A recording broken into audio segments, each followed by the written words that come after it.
And good afternoon, producer Susan. How are you holding up in the heat? Oh man, it is hot and humid. It I is see you disgusting. got your sleeveless outfit on today, huh? Yep, because it's hot out. And when's your next lawn mowing session going to happen? Uh, Not till it gets below 80. Okay. Hopefully on Friday. All right. And for those who might be listening to podcasts, today is July 29th, and the whole Northeast is suffering from a heat wave, which is supposed to break on Thursday. So it's been 98 degrees and 95% relative humidity. Truly the Mhm. dog days of summer. It's been miserable. Yep. But we're all inside and we got a whole lot to talk about. We probably won't get through.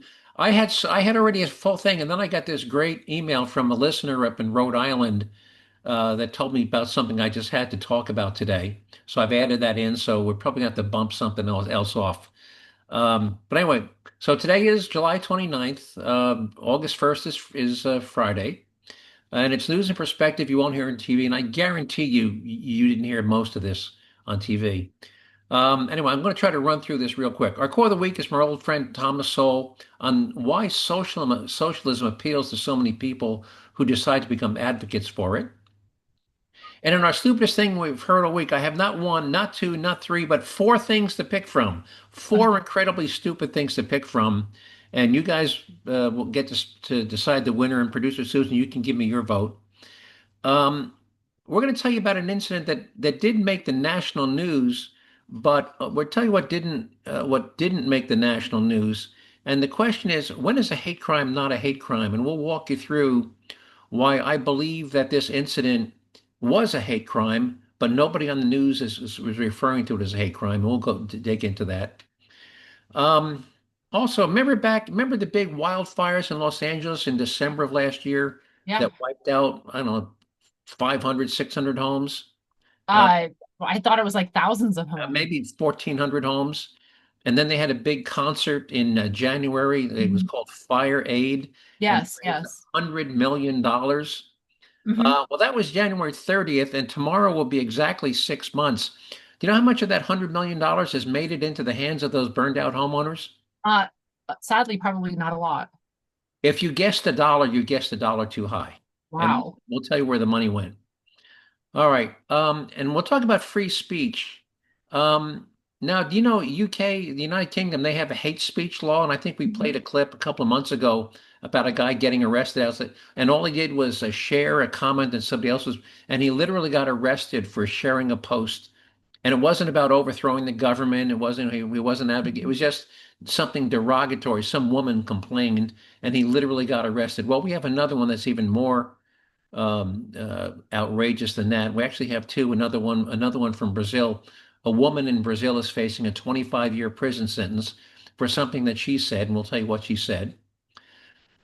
We may not get to this one. We talked last week about Congressman Nick Freitas from Virginia, reminding us what happened in the famous Universe 25 experiment and how it relates to today's problems associated with high density housing. If I have to bump something, I'll bump that because that's not time sensitive.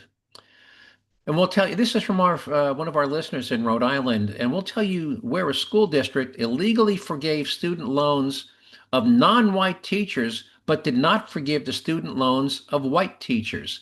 Do you think there's a little discrimination going on there? Absolutely. All right, and we'll give the details. Um, and we have we all know who Sheriff Grady Joe to Polk County is, right? Yep. Um, Yep.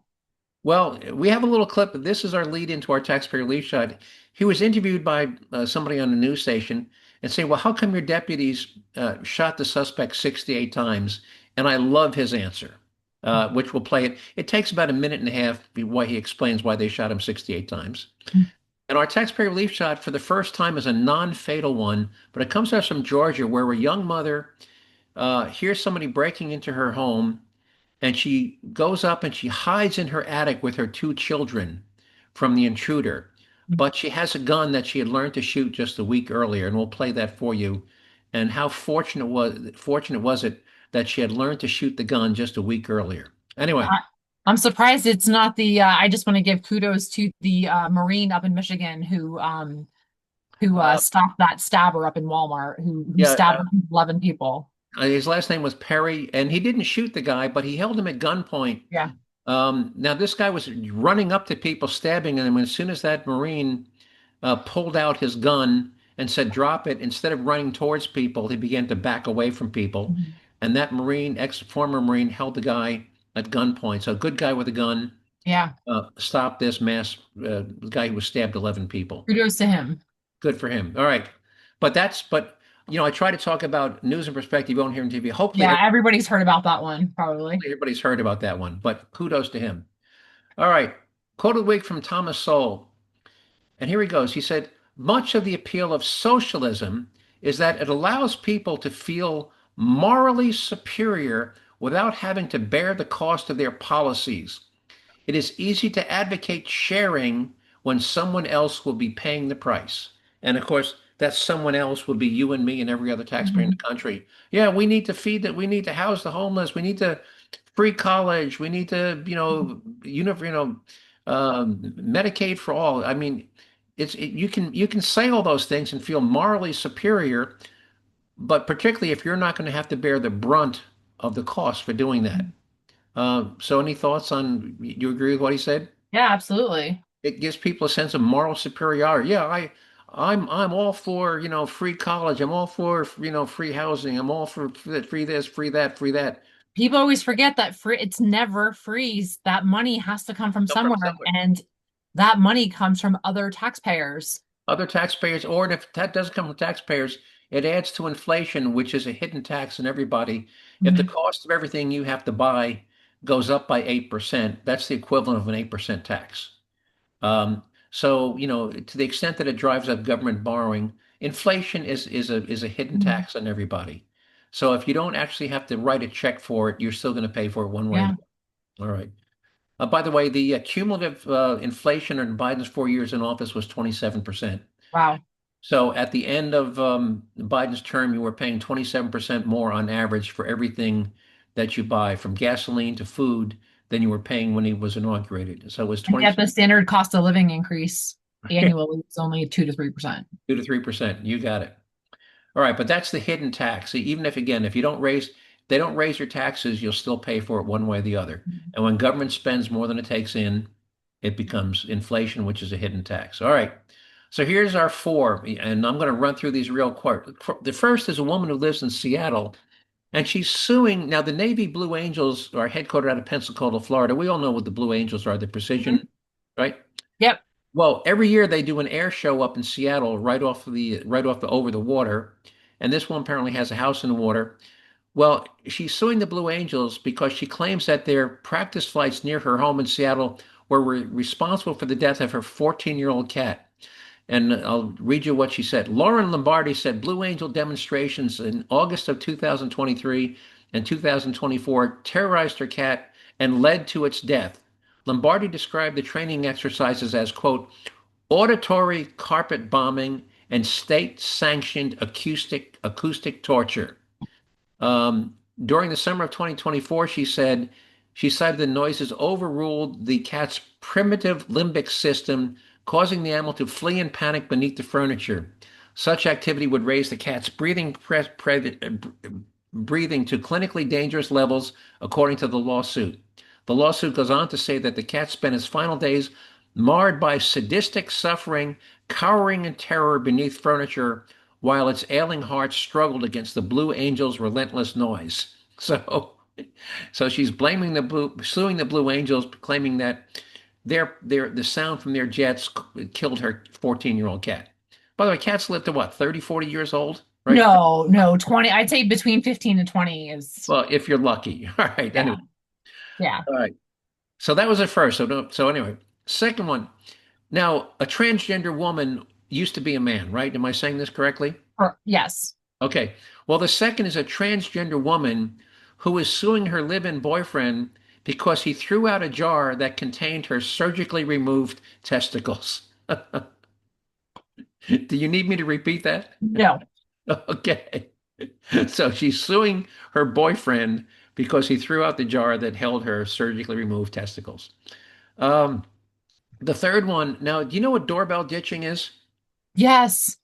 That's Can't where, do that anymore now with video doorbells. right. Well, anyway, doorbell ditching used to be you used to run up and either bang on somebody's door or ring their doorbell, then you run like Yeah. behind the car and watch the people come out and look like, who the hell was at my door? Yeah, back in the good old days.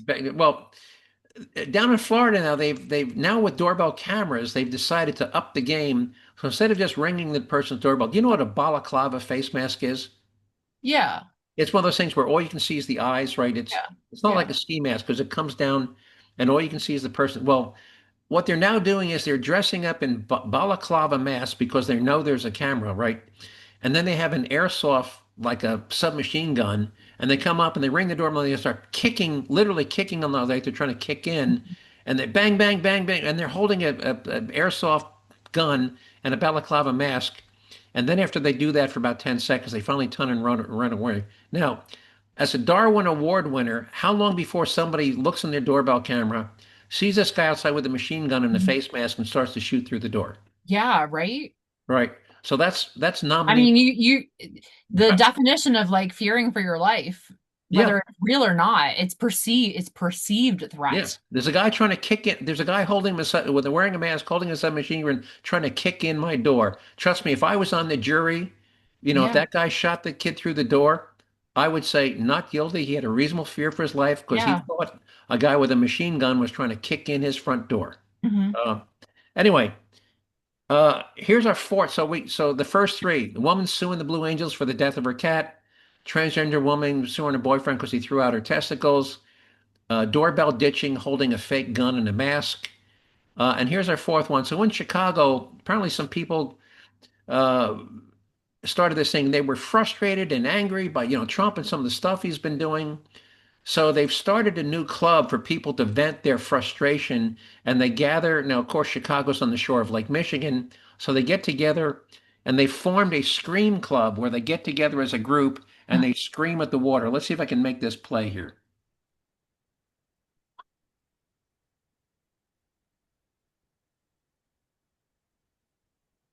Okay, so when life gets a little heavy, they head to the lakefront, not for peace and quiet, but to let it out.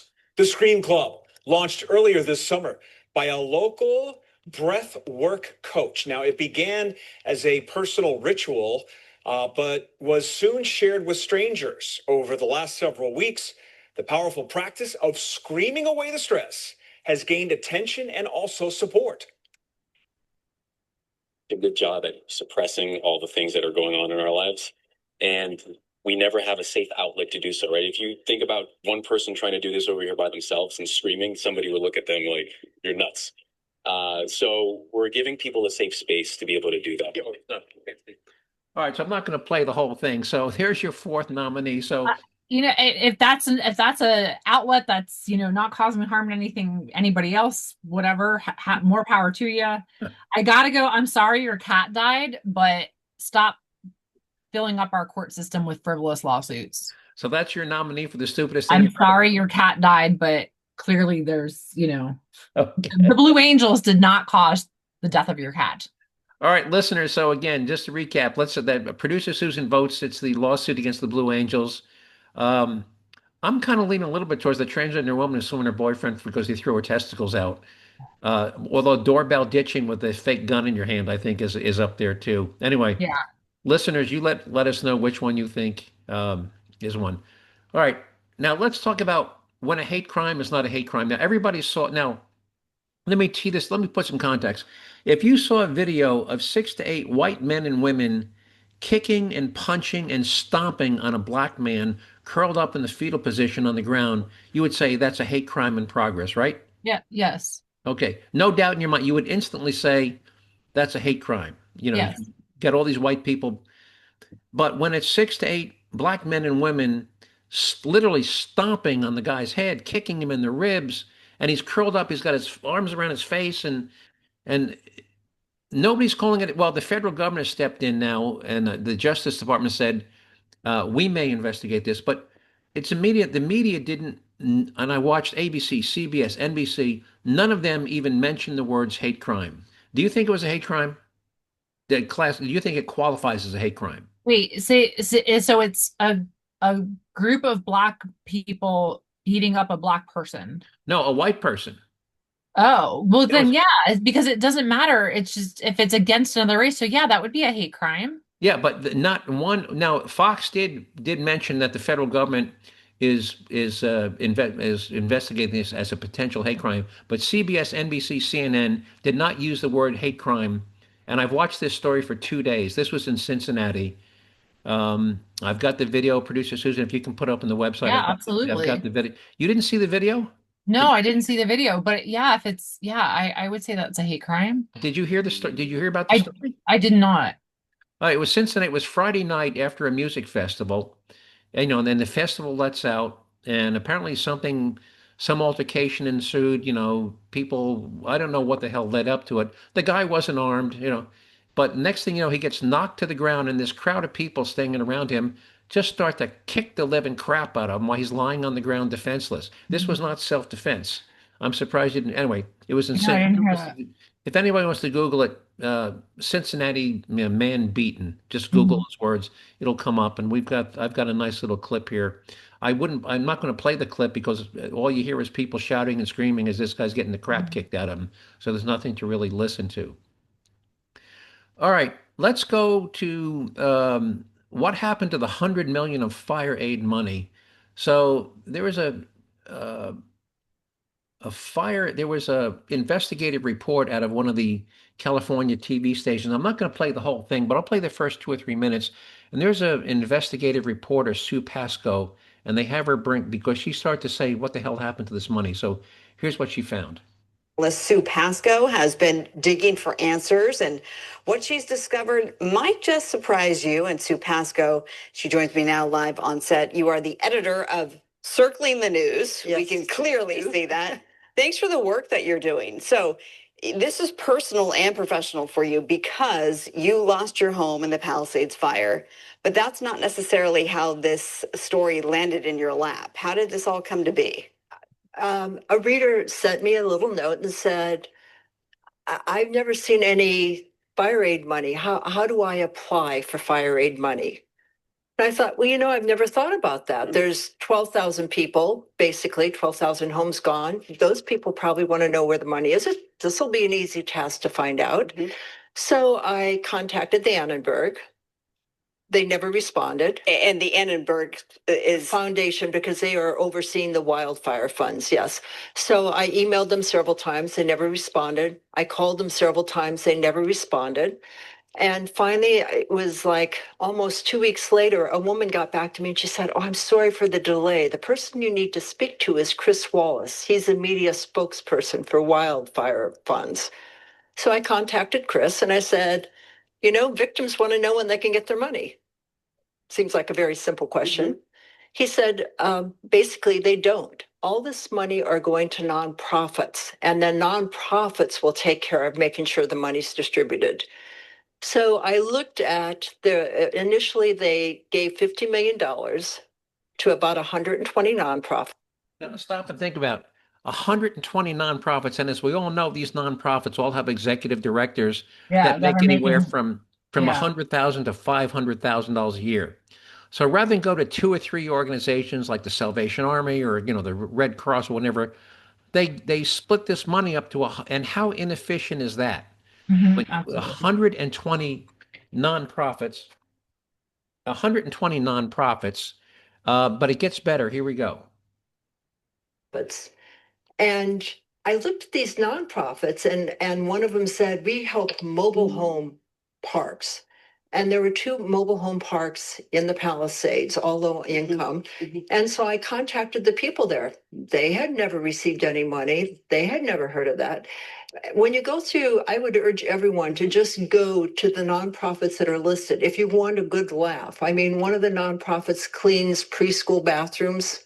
Well, after the You ready? Did you hear that? One of the nonprofits that got some of the money, their charter is to clean preschool bathrooms, and they got some of the fire aid money. Wow. Wow. Okay. Anyway, this is about 5 minutes. And by the way, if you want to look, this was up on Fox 11 Los Angeles, and you can just Google Sue Pasco.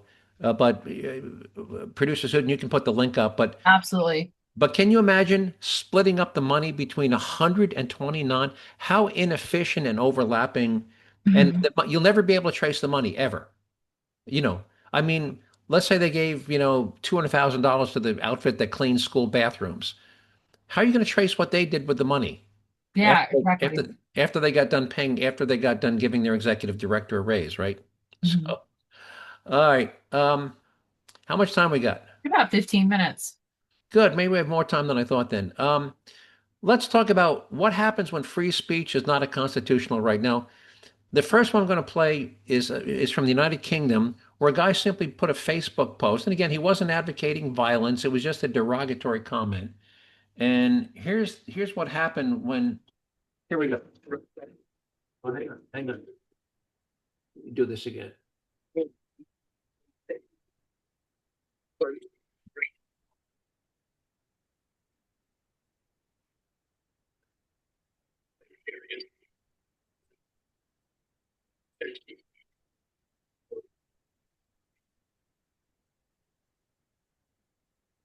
That I ask have been reduced by 1/3 to reflect your guilty plea. The sentence is one of 20 months imprisonment. Now, if you didn't miss it, what the guy said, no, it was crude and probably untrue. He was complaining about immigrants, and yes, the UK has a huge immigrant problem, and yes, there have been case after case after case about young British women getting raped by immigrants. So this guy Mhm. said he was complaining they rape our children and get priority, and actually, there's dozens of cases where young British women have been raped, underage have been raped by immigrants, Mhm. and they, in many cases, they do get priority. They're giving housing, subsidized housing. So he said, so he was posting his anger about immigrants to the United Kingdom raping our children and getting priority. And he got 20 months in prison. He would have gotten 30 months in prison, except he pled guilty. Can you imagine if what would happen to free speech in this country? Yeah. Um, I and, mean, that's one of the beautiful things about living in America. right. Now, let's go even further. There's a woman well, she's in hiding now. She left Brazil, but from Brazil, there's a woman. Um, she posted. There's a politician who used to be a man, and she now she's transgender. She hasn't had any surgery, so she's still biologically a man. And so, what this woman wrote, she said, the woman who got the most votes is a man. That's literally what she said. And she posted that on social media. The woman who got the most votes is a man. All right. She was charged under Brazil's hate crime laws, and she is facing a maximum sentence of 25 years in prison for saying that 100% accurate sentence. Now, let me put this in context. Do you know what the maximum, if you commit a violent rape in Brazil, do you know what the maximum sentence you can get in Brazil for a violent rape is? And I'll give you a hint, it's not life in prison. 25 years. 12 years. Wow. So for her posting this sentence, the woman who got the most votes in the election is a man, which is a 100% accurate statement. She's facing a 25-year prison sentence, but if you're a violent rapist, the most you can receive is 12, which is why she's currently uh, she's gone to Spain, where she's hiding in exile in Spain, because if she goes back to Brazil, she's facing a 25-year prison sentence. How scary is that? That's what happens. Yeah. People say, "Oh, we need laws against hate speech." No, here's my view on hate speech. If you're a bigot, you're an anti-Semite, you hate Jews, you hate black people, I want to know who you are. I want it out there for everybody. Mhm. I want to know. I don't want it hidden. I want it out there. Now, there are still remedies. If you defame somebody, you libel, so we have laws. You can sue them. You can wind up owning their house. You can wind up, taking their bank account. You can bankrupt them. So we have remedies for hate speech, particularly if it's defamatory. So, and I'm fine with that. Do you think we need criminal laws against hate speech? There are laws against hate speech. Well, not criminal laws. Not criminal laws. They're civil laws. You can. Oh, yeah, okay. I thought there were actual laws against hate speech. Not that I'm aware of. I mean, if I want to, let's say you're a Baptist, and I want to say, "Oh, you Baptists, you're lazy. You're lazy, no good for nothing. You leech off society." That's protected speech in this country. By the way, Supreme Court ruled in a case 30 years ago that lying is protected speech. So I can even lie, and the government cannot prosecute me for lying. Now, I can be sued for lying civilly, but I can't be criminally prosecuted for lying. That's the First Amendment. So, Okay, so so the law, so there is broad protection. I just had to Google this. When it incites violence, lawlessness, yes, yes. yeah, If I an encourage act or a threat, or a threat, right, or harassment. right. So So if you're spouting off against a particular, let's say you're spouting off against a particular race, and that's, that can, I guess, be harassment, yeah, if you're or encouraging people, defamation. right, if you're encouraging people to become violent with people, like we should slaughter all the Jews. If Yeah, I see one, I'm that gonna would be a threat. that would Yeah, be a threat. So threat, and that so is yeah. that is a crime. But neither one of these people, the one guy just said, immigrants are raping our children and they're getting priority over citizens. That was a true Mhm. statement. And the second one, she said, the woman who got the most votes is a man. They were both accurate statements. And the one guy got a 20-month jail sentence reduced from 30 months because he pled guilty. And the other woman is hiding out in Spain. So I just think it's scary. That's why I am opposed, because who's to say what hate speech is? Because once you open that door, anybody can twist and construe anything they want. So I'm really opposed to the laws against hate speech. All right. Um, Let me get to this one I got from our listener up in Rhode Island. So, based on an investigation conducted by the Federal Equal Opportunity Commission, it appears that the Providence, Rhode Island School District broke the law by offering student loan forgiveness only to teachers of color and not to any white teachers. And that was a Fox News. How scary is that? Yeah, that sounds like discrimination to me. I think it's blatant discrimination, and I'm appalled. And I think everybody on that school board and the superintendent of schools should have their ass fired, and hopefully maybe subject to some fines. But I'm just appalled that these are government employees. Again, if you're on a school board or you're the Yeah, superintendent of schools, how blatantly biased and discriminatory can it be? Say, oh, you're a person of color. We're gonna help you get your loan forgiven, but if you're a white teacher, no, we're not going to offer you that yeah. same. And I'm just appalled by that. All right, how are we doing on time? I get about 7 minutes. All right. You probably never heard of the Universe 25 experiment, did you? No, I haven't. Okay. About 30 years ago, a behavioral psychologist took 4 male mice and 4 female mice, and he put them in a cage with plenty of food and water, and they cleaned the cages every day, and they just watched as the mice. And by the way, every 56 days, the population would double. Mhm. And he watched what would happen. And Nick Freitas, the congressman from Virginia, explains what happened to that, and then he draws a parallel to uh, what's happening in some of our inner cities where we have high density public housing. Here we go. Meant perfectly crafted for its hosts, results in all of them dying. In 1968, Dr. John Calhoun conducted an experiment with mice called Universe 25. The first 8 mice, 4 males and 4 females, were introduced to the environment, and life was pretty good. So good, in fact, that reproduction began with the population doubling every 55 days until it reached just over 600. And then, slowly, things began to change. The population still increased, but at a slower rate. But that wasn't the only thing that seemed to be wrong. Even with increases in the amount of food and water and maintenance of Universe 25, keeping up with the increased population, the behaviors of the mice began to alter. Communication within the community started to break down. Some of them even retreated into the upper confines of the environment, where they did nothing except eat, drink, and groom themselves. Others were engaging in much more antisocial activities. Violence, aberrant sexual behavior, and even cannibalism started to take place.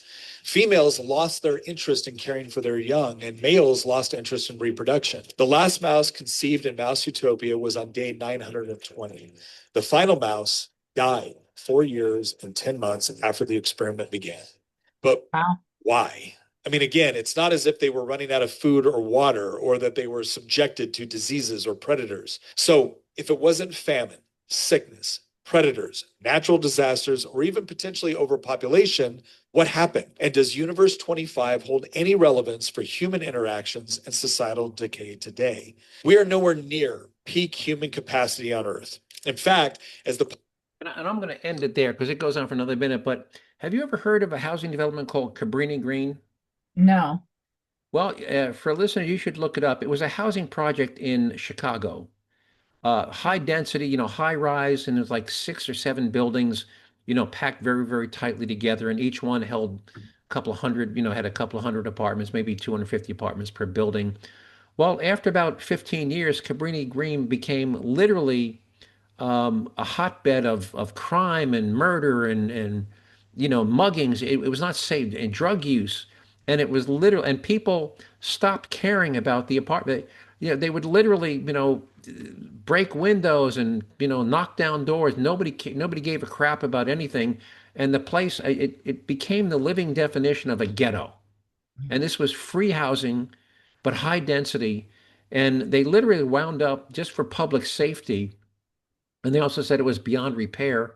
They literally bulldozed the complete Cabrini Green complex after about 15 years. Now, these buildings were built to, the last 40 years. After 15 years, just for public safety, they said, this isn't working. This has become like a hell on earth here. So uh, when you pack so many people into a high density environment like that, and there's nothing for and they're not working, they don't have a job, they have no pride of ownership, and that's I think, and that's what happened I think in the project Universe 25, and that's a very famous peer-reviewed experiment, by the way. It's not some crackpot thing.